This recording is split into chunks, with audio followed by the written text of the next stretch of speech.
here at the Crescent Dunes Solar Energy project just outside Tonopah, Nevada.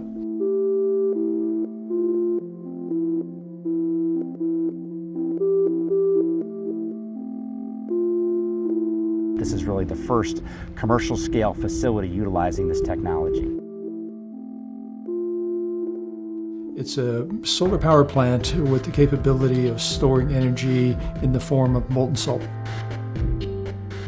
Most conventional renewable energy projects, wind or solar, struggle with intermittency issues. So you get variations throughout the day. They're really looking for a nice, predictable, firm supply, and that's what we can provide.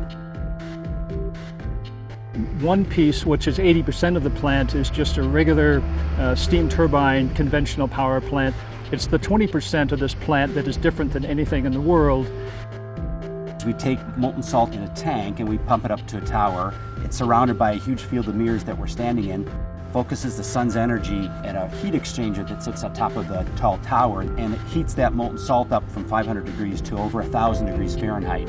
We then store that salt in a large tank, and then we can utilize it for energy generation when we need to. Storing the salt allows us to then move the electricity production around to meet the peak demand of the utility.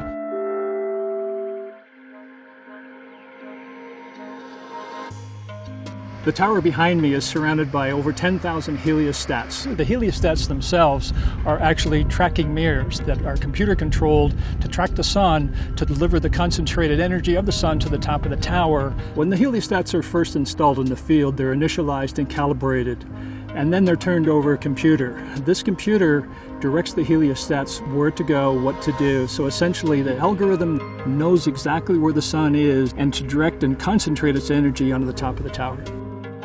Right now we're standing inside of this massive stainless steel tank.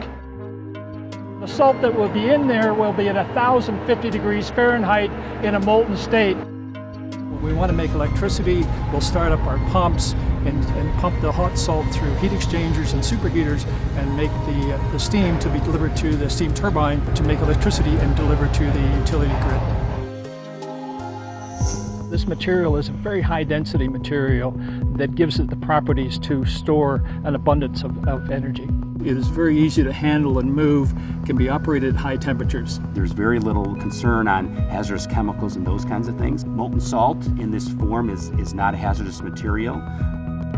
From an environmental standpoint, we utilize zero conventional fuels to generate electricity, so it's a zero emission facility for the life of the facility.